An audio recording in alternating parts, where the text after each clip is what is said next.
Venerable Chandima Kangpo Davilat, he achieved Doctor of Philosophy from University of Jayawardenepura. I'm so sorry, Venerable Sir. He's a research scholar at Ronin Institute in New Jersey, USA. His research focused on Theravada, Abhidhamma, and Buddhist ethics. He was formerly a research fellow at the Center for Studies in Religions and Society of the University of Victoria, Canada, and he is also the associate editor of the Journal of International Buddhist Studies. So, on behalf of the organizing committee, led by Venerable Prasuthi Ratana Bandit, Associate Professor, Buddhist Research Institute of MCU, may I call upon Venerable Chandima Kangpo Davira. I'm so sorry if I mistake that, Venerable, please.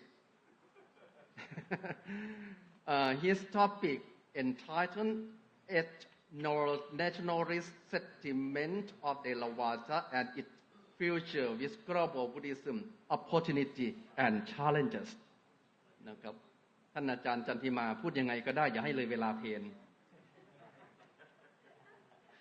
Venerable Sir, my dear friend, okay, we have a golden opportunity to listen to have your knowledge shared by you, knowledgeable, venerable, but we have lunch about 11 o'clock. Thank you.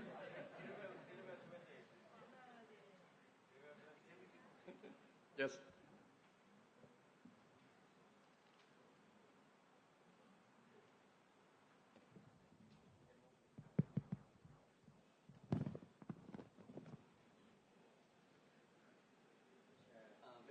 Venerable, about 11:15 minutes. Yeah. Yes, thank you. I can see that.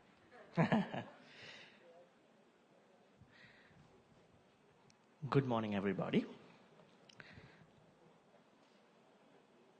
Most Venerable Professor Pra Dhammavajira Bandit, Director of MCU, although he's not here, but he was here before. Most Venerable Tao Qian, the President of Cho Chang Association in China. I think they are watching online. Most Venerable Professor Prabhudiya Namuni, Director of Chiang Rai Buddhist College here. Most Venerable Professor Praku Sutasuton, the Vice Director of this college. And Most Venerable Professor Sutiratana Bandit, the Director of BRI MCU, from which I was invited, and his team who has been tirelessly working to make this a success. And monastics, and ladies and gentlemen, I'm very honored and happy to come here all the way from Sri Lanka, where I'm currently staying a couple of months. And the relevance of the topic to the conference comes from a perspective where when people start preserving, protecting Buddhism, especially the local Buddhism, they probably might be overly protective, extremely protective about the local Buddhism. So that's why I chosen the topic, ethno-nationalistic sentiment of Theravada and its future with global Buddhism, opportunities and challenges. Now, I also we'll be talking about how does, ethno-nationalistic sentiment, I would say this as an overly reaction response to the protection of Buddhism in that local part, especially in Sri Lanka. And then how does this sentiment work and fit for the global Buddhism? Okay, so that's the end of the presentation. Okay, first let me explain to you what ethno-nationalism means in this context. And I quote Levin Michael, kind of a journal which he wrote to University of Toronto, the extreme political expression of ethnicity. Some might wonder how this is connected to Theravada Buddhism. As you know that when Theravada Buddhism has been maintained for long time in Sri Lanka, Even in your country, the neighboring countries, the people might feel that this is our own philosophy, our own teaching. So not everybody. Some people might be extremely reflective about what they practice, right? So I'm not saying everybody is like that. Some people. We are trying to fix some of the issues of that thinking. We're not saying that anybody is wrong. Okay, let me show you kind of a facet about Sri Lankan Theravada Buddhism. As you can see, we see textual Buddhism, popular Buddhism, political Buddhism, and ideological Buddhism. They have been recognized by a scholar, Jayadeva Oyanguri, in 2007 in his work Paradoxes of Buddhism, in which he says until the British colonialism left Sri Lanka, there was the plural Buddhism. When the colonizers came to Sri Lanka, what happened was that they made the different kinds of Buddhism that were existing in Sri Lanka, Ceylon at that time, to be plural. That means the Buddhism that started after the British left Sri Lanka was not more likely plural. It's a bunch of aspects like textual, popular, political, ideological. Textual Buddhism mainly refers to Pali text, preservation of the Pali text and manuscript, Ola manuscript as well. Popular Buddhism has practices, cultural practices. Political Buddhism, which is pretty interesting to this context, which I call Sinhala Buddhist ethno-nationalism, which we understand as an extreme thought sometimes, and ideological Buddhism has different rational thinking. So the topic that I will be talking to you comes under the political Buddhism, which we differently understand by Sinhala Buddhist ethno-nationalism. Now, our interlocutor, where are we going to compare this with? We're going to compare this with Global Theravada Buddhism, which is existing now across the world. Not just the Thai Buddhism, not the Myanmar Buddhism, not the Sri Lankan Buddhism. The Global Theravada Buddhism, where you see in the West, even in Asia as well. Now, I remember one scholar, a professor at the Yale University, makes pretty good claims about why Buddhism is true in his work. He mentions the people who meditate in the West and the people who meditate in the East may have a difference. Now, people who meditate mostly, I'm not saying everybody, mostly are serious meditators in the East, wanted to attain Nibbana. But anybody who is in the West who practices mindfulness, they don't want to be attaining Nibbana right away. If they identify themselves to be Buddhists, they definitely practice meditation, not with a serious way. So that means we have differences, especially with the Global Theravada Buddhism and the local Theravada Buddhist perspective, Thailand, Sri Lanka, Myanmar, and other countries. So now our interlocutor is Global Theravada Buddhism, wherein which we have challenges. Theravada Buddhism characterized by science, technology, rationality, urbanization, and bureaucratization. Now, all these aspects are actually rising in many places across the world, even in Asia. So, what is our local Theravada response to science, scientific inquiries, technological inquiries, rational inquiries made by young folks? Especially the young folks are not feeling welcome in many places, especially to raise questions. And urbanization, what's the response?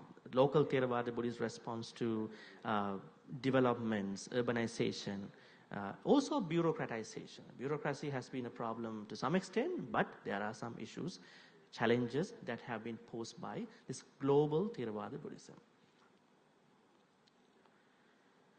I'm not going to read all of these, but you can take a look. I quote Pew Research Center from Washington, D.C., where you see the global Buddhist population as a projection. 2010, it's 7.1. 2020 now, pretty close to this year, 6.6. 2030, 6.1. 2040, 5.7. 2050, 5.2. Why is it? That means those people who want to claim that I am religious, probably I am Buddhist, that has been on decline in a certain way, not in a drastic way, but there is a drastic change. Don't worry about it, but this is kind of a stat one organization did. And also we look at some of the continents and how this is happening. Change in regional distribution, continental distribution of Buddhism, 2010 versus 2050. You see Asia Pacific has a 97.9 population by 2050, which is a slight increase. North America has a slight increase. Europe has a slight increase. But the overall population, Buddhist population, those of them who claim Buddhism is on probably a slight decline, according to Pew Research Center. If we look at particular countries with Buddhist population, projected population change in countries with largest Buddhist populations, 2010 and 2050, you can see Sri Lanka had a percentage of 69.3 in 2010, but will be 66.8 by 2050. A 3% decrease compared to the 2010 year. Burma has a very, very slight decrease, 70.9 from 80. But Thailand has the same like Sri Lanka, 90% one. Japan, Malaysia, highly industrialized countries where you see a kind of what you call substantial decrease, 36.2 to 25.1. Malaysia 17.7 to 10.8, especially the Mahayana Theravada population. And India, you see a slight decrease. South Korea, Cambodia, Vietnam, China. China has a slight increase. Pretty interesting. 18.2 to 18.5 by 2050. These are the stats from the Pew Research Center. Okay, now I get back to my topic. The reason why I want to show is that the population numbers are always, on the decline, probably on the increase. So we have to understand how these things may work, especially within one case study. Now, in Sri Lanka, if you look at Sri Lanka, we believe that Buddhism, not even us, all of us, we believe Buddhism is to be considered as anti-doctrinaire, pacifistic, and accepting. So we have no problem in accepting anybody. As Bhante, deputy director, the deputy dean, the dean of the MCU said, universal law. So we have to accept. We should be able to accept. We may have differences, but we should be able to accept in our practice. So that's why we say we should be able to do that. Sri Lanka is no exception. But the problem is both pre and post-independence Sri Lanka, especially Sri Lankan history, we see that there are some of the elements to political Buddhism and to ethnic violence. Especially Sinhala Buddhist ethno-nationalism re-emerged as a strong force after the conflict ended, the long 30 years war, which was ended in May 2009. Different people suggested, now we're going to take care of Buddhism this way. We're going to protect Buddhism by this way, that way. So a lot of discussions came out. Some people were very extreme. Some people were moderate, right? So that was a moment where the ethnic sentiments of some of the Sri Lankan Buddhists came up to a level where things can go wrong, right? But I'm also saying that not everybody was like that, but some. In Sri Lanka, although I put the topic to be Theravada Buddhist ethno-nationalism, people don't say that it is Theravada Buddhist ethno-nationalism. Rather, they say Sinhala Buddhist ethno-nationalism. It's kind of related to an ethnicity, because people would not like to, apply Theravada teachings to the protection. Rather, they're saying that we have an ethnicity, Sinhalese, and we want to protect. Sinhalese have the responsibility to protect Buddhism. So from now onwards, I would say Sinhala Buddhist ethno-nationalism, not by saying Theravada ethno-nationalism in Sri Lanka. Okay, let me go to some literature survey. I'm going to quote Richard Gombrich, 2006, and Kitsiri Malalgoda, 1976, two of the researches done about the subject. Theravada nations in South Asia and Southeast Asia were constantly at war, not even Sri Lanka, but also Siam and Myanmar too in 13th century. Especially with regard to Sri Lankan context during the 13th and 18th centuries. As both Gombrich and Malalgoda note, there were at least two instances in which political unrest caused the near total extinction of the Sangha. And you remember that in 17th century, the Sri Lankan kings anticipated the support of the Siam kings, and then they were supported by the Siam Thailand to re-establish the Sangha order. That was kind of a place where there was a near total extinction of the Mahavihara Sangha in Sri Lanka. Political Buddhism, in a way. That was a good moment to talk about. But as you can see in Mahavansa, the greatest chronicle in Sri Lankan history, you can see that the monks were attached to kind of politics even in the 5th century, because they wrote the book, the Great Chronicle, by supporting the king. So when the king was supporting the Mahavihara, the monks were happy, but when the king started supporting the Abhayagiriya, and they were not happy. So what happened when the Abhayagiri king was gone, and then the Mahavihara, the king who supported Mahavihara was not doing well for the Abhayagiriya fraction, right? So there were some issues, political things going on even as late as early as 5th century. Western colonialism and Sinhala Buddhist ethno-nationalism. We believe that when Sri Lanka was captured by the Portuguese, Dutch, and then the English, especially during the couple centuries that was invaded by, maintained and ruled by the British, they introduced this what they call plural Buddhism. Probably this could have stopped the political ideas that are actually attached to the ethnic Sri Lankan, ethnic Sinhalese community. But after the British went, the plural Buddhism went back to different kinds of Buddhism, textual, ideological, political and all that.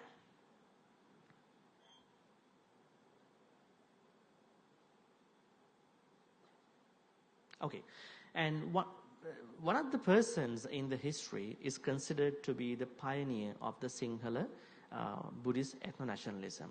This is what the scholars say, but I have a different view. His name is Anagarika Dharmapala, who was born in 1864 and who died in India, 1933. This gentleman is considered to be the pioneer of Buddhist ethno-nationalism because his speeches were really about encouraging the lazy, sluggish, indolent Sinhalese and saying that Sinhalese, you have to stand up, wake up. Buddhism is your role. You have to protect it. But the things that he said were misunderstood, misinterpreted by some folks, saying that he was encouraging people to, work against the minorities at that time in Sri Lanka.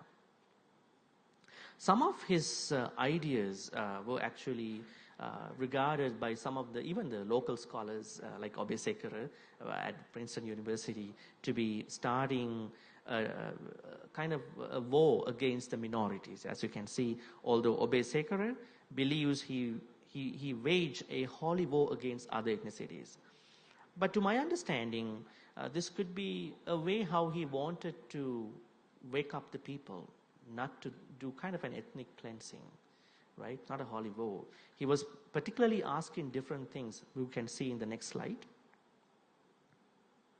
If you could see, a statement he makes in 1926 states that the major ethnicity in Sri Lanka, Sinhala, can be misused by other minorities if the Sinhala race has its internal conflicts. He also asked fellow Sinhalese to give up tribes, caste, social inequity among the Sinhalese, including monastics, asked not to depend on Western-based life of survival. Don't just base your life on the British lifestyle. His suggestion for this was to enrich the inland agricultural cultivation. However, he asked not to leave this country to other minorities and keep the control always with the Sinhalese. You can actually explain that probably he might be encouraging, but at that time the Sinhala majority was much, much higher than today. So he was simply asking, respect the other minorities. At the same time, it is your responsibility, Sinhalese, to protect Buddhism. But unfortunately, Anagarika Dharmapala was considered to be one of the wrong guy in the history, but it is not in our understanding. Okay, I'm going to leave some of the slides because of the time. And again, after especially the independence, there were things happening. Sri Lanka gained independence from the United Kingdom in 1948 as a multicultural society enhanced by colonialism, where plurality was a public assumption. It's a public discourse. However, near the conclusion of the first decade of independence, when former Prime Minister Bandaranaike ruled the country, he was more interested in integrating religion and politics. He's not the only person. There were other politicians so far. They connected that. But he was the earliest person who found the connection. Now, the ethnic nationalism again came back to the people. Okay. Now, looking at all the slides that I've been using to explain to you the what you call the ethno-nationalistic sentiment of some of the Theravada Buddhists, I would call Sinhalese, some Sinhalese, not every Sinhalese, some Sinhalese, we understand there were some historical errors. Okay, so we want to fix that. Otherwise, we won't be able to go with the global Theravada Buddhism. So this is why I am identifying strengths of Sri Lankan Theravada Buddhism, challenges of Sri Lankan Theravada Buddhism, and opportunities of Sri Lankan Theravada Buddhism to fit in with the global Theravada Buddhism. Here are some of the strengths, not all the strengths, but I'm quoting a couple of them. The original Pali scriptures of Theravada Buddhism are believed to have been compiled and preserved in Sri Lanka. This is no wonder. This was done by the Mahavihara monks at the time of Anuradhapura. It's a great strength. I mean, you could claim that. You have the most correct manuscripts and the works. The Buddhist sites that were utilized by either the Buddha or some Arahants at that time. It is said that the Buddha paid a couple visits to Sri Lanka and then to spend some time. That means the preservation of the holy sites, cultural sites too, right? Buddhist cultural events, Buddhist schools and intensive meditative practice, they are not exception to other countries too, but they have their own way. So these are strengths which the Sri Lankan Theravada Buddhists, whoever the people who are maintaining, can highly think and then to do the rest of the solutions. Challenges from global Theravada Buddhism in this context to Sinhala Buddhist ethno-nationalism. The political history of Sinhala Buddhism supports the prevalent belief that political Buddhism or Sinhala Buddhist ethno-nationalism is justifiable. This could be a challenge to all of us, because if somebody is going to challenge, kind of justifying what it is, then there might be a sort of ethnic violence that can be promoted at the same time, which is not a good thing. Sinhala Buddhist ethno-nationalism has the backing of ethnic Buddhist experts, proving its legitimacy. The same thing. If somebody can come up with this idea, but what if a scholar come up with this idea? It is justifiable. You could do that. It's getting worse, that thought. It's a challenge. So we need to get rid of all this as much as we could. The notion that Sri Lankan Theravada Buddhism is taught from a perspective of ethnic ownership. I suggest it is good to see it as a cultural point of view rather than looking to say that we are the owners. Buddhism has no owner. Buddhist teachings are common to everybody. They are relevant to everybody. There should be no ownership. Rather, you maintain, protect some of the technical things. The unwillingness to embrace the dynamic changes affecting Theravada Buddhism within the context of global Theravada Buddhism, like bureaucratization, science, technology, rationality. So we should be able to embrace, probably not to embrace, probably to address some of the issues that arise from those dynamics. Some Buddhist speakers misuse the textual Buddhism or plural Buddhism and misinterpret it as a politically friendly Buddhism. That can happen too. It's not a good idea. Opportunities. The manner in which political Buddhism, Sinhala Buddhist ethno-nationalism has been performed should be redefined. What I suggest is it is good to redefine rather than trying to do a complete closure. It's good to do a redefinition of what it means to the current global context. Willingness to confront local and international criticism of political Buddhism, because if they go ignored, the concerns go ignored for an extended period of time, the public's opinion could be affected. One of the biggest issues that Theravada is facing in Sri Lanka is the Bhikkhuni ordination is one issue. The Bhikkhunis are not given identity card. They can't even go somewhere and all that.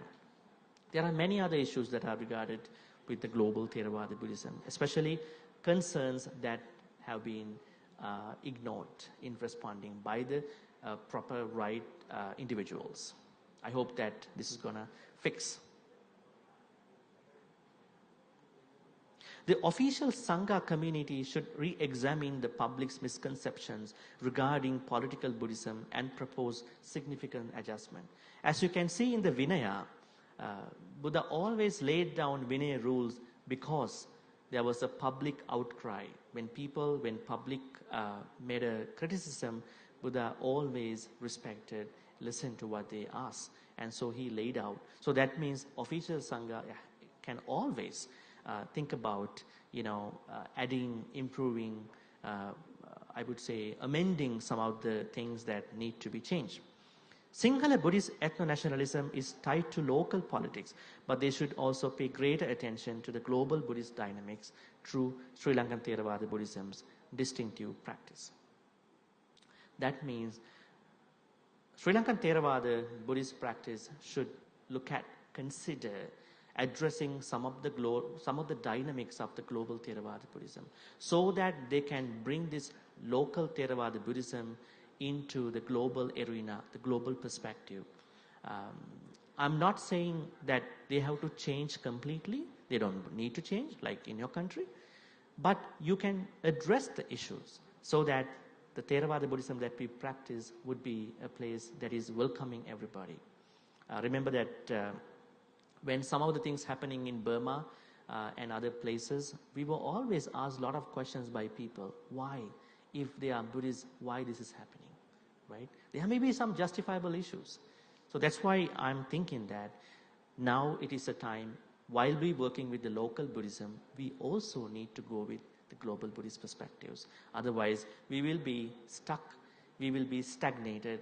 In order for us not to be stagnated, let's open up for the global arena, address the dynamics of global Theravada Buddhism, and make our way.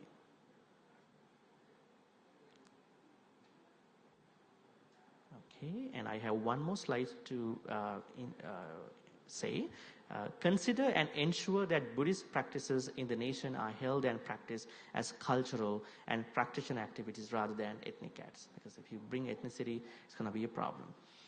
Sri Lankan Theravada Buddhism should be more representative of global Buddhist practices such as mindfulness meditation. Now, this is a very big trend everywhere in the world, right?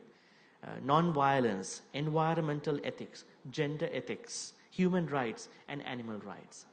Now, across the globe, everybody is concerned about animals, human rights, gender ethics, environmental ethics, eco-ethics, non-violence, mindfulness meditation. So we have the backing factors inside the text. So why don't we just hide and conceal and just go by our cultural things only? So we have to bring them to the perspective, and then to, amend, readjust our practice with the global perspectives. That's all. Thank you very much. Thank you very much for the listening. Thank you very much, Venerable Chandima Kankotavira from Rodin Institute, New Jersey, United States, for your wonderful presentation. Thank you. My dear friends. Thank you very much. We have not enough time for question and answer. I think actually some Venerable would like and suggest me to have question and answer, but I think it is not, we don't have enough time, Venerable Sir. Okay. So thank you very much, Not a problem. Venerable Thima, my dear friend from Sri Lanka ขออนุญาตได้นำเรียนให้ทราบถึงการฉันภัตตาหารในต่อจากนี้นะครับมีห้องอาหารดังต่อไปนี้ท่านที่ถือบัตรคูปองสีเหลืองขออาราธนา